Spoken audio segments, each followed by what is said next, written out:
Inwarata no Sahai is still my amiable name, and I feel so delighted to come your way this morning and add premium value to your day. Now, as a corporate trainer and a workplace effectiveness expert, one of the things I have discovered is that one quick way to easily get workplace conflict resolved is when the team members, the employees of a system or organization, have this mindset and attitude to promptly take initiatives to resolve the conflict. They urgently take initiative and make move to resolve the conflict. Now, excuse me, what this implies is that urgently taking initiative and quickly making move to have conflict resolved by the team members and workers of an organization means that the conflict will not persist more than necessary. Now, if there is persistency of conflict more than necessary, it is going to affect production outcomes in a negative way.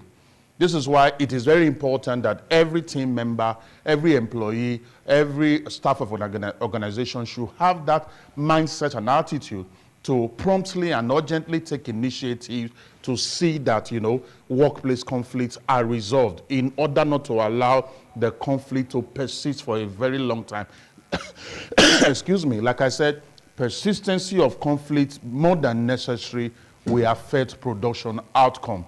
This is very important. And one other negative effect of workplace conflicts when it is persistent is that it's going to result to the mental disengagement of the employee when it comes to work matters. What that means is that the people that works in the system, because of the tension in the atmosphere as a result of this persistency of conflicts, because of the negative energy, you are going to see that the ability of people to contribute innovatively and creatively to work matters, to contribute amazing ideas, is going to be short-circuited. In other words, people will not be bringing their A game to the table when it comes to creating, bringing up innovative ideas, bringing up creative ideas to the advancement of, the system. Now, this is why it is very important, very, very important that as an employee and a team member of an organization, of a system, you are very quick to take initiative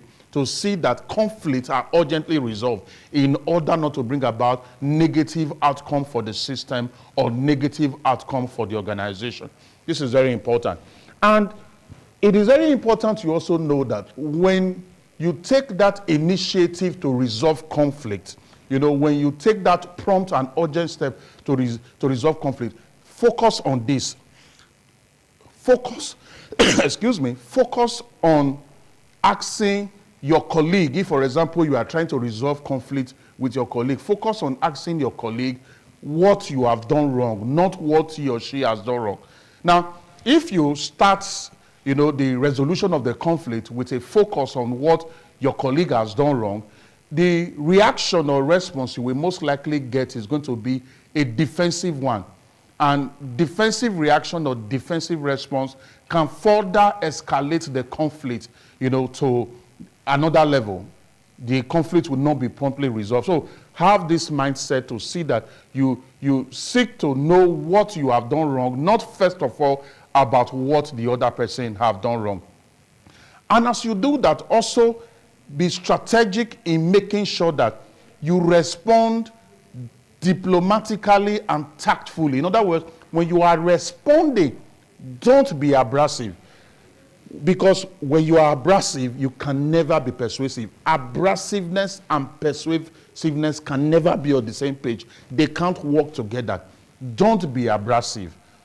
Try as much as possible to be diplomatic and be tactful with words. I remember when some time back I was invited by those State Hospital Management Agency to have a session with the medical directors. And as I was doing that training that very day, I asked a question. I said, when somebody says Dr. Osagie is very diplomatic, what is the person saying?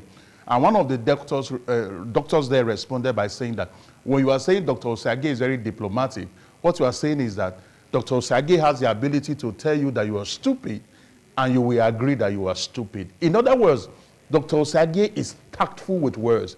He's able to diplomatically tell you what you have done wrong, and you will agree, and then even apologize. This is the way to go when it comes to the area of resolving workplace conflict.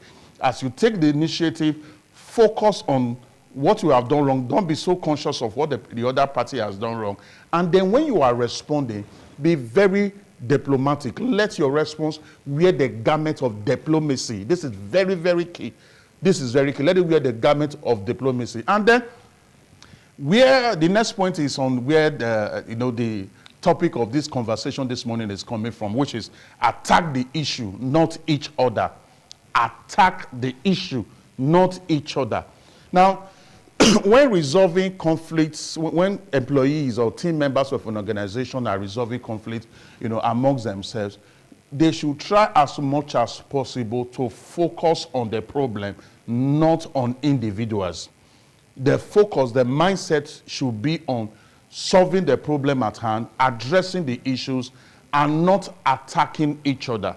This is very important. Leave the personality out of it.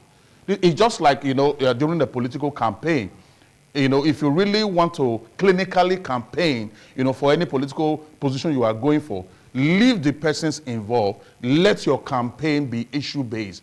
Let it be, this is how I will solve this problem. This is how I will address this issue. These are the plans I have on ground to make sure that I take the states or the nation from where it is now to the next level of progress. And this is the same approach when it comes to resolving conflict with your colleagues. Focus on issues, leave personality alone. And that is why, the topic of this conversation is attack the issue, not each other. Don't, attack each other's personality. Let the resolution be issue-based. This is very, very important. And I believe that lots of value have been added to you today, and you can send your questions to me through my social media handles. If it is LinkedIn, Instagram, X, Twitter, and Thread, it is at Nosa Speaks. All of them at Nosa Speaks. If it is Facebook, it's at Nosa Speaks 1. Then you can equally send your question to my email at inuarata@gmail.com. And then let's take this conversation further, and then we'll build a better society, build a better workplace for ourselves, build better organization and better systems, that will see positive production outcomes at the end of the day. I'll be seeing you next week, Wednesday. And when I return, I will remain the amiable Inuarata Nosahai. God bless you.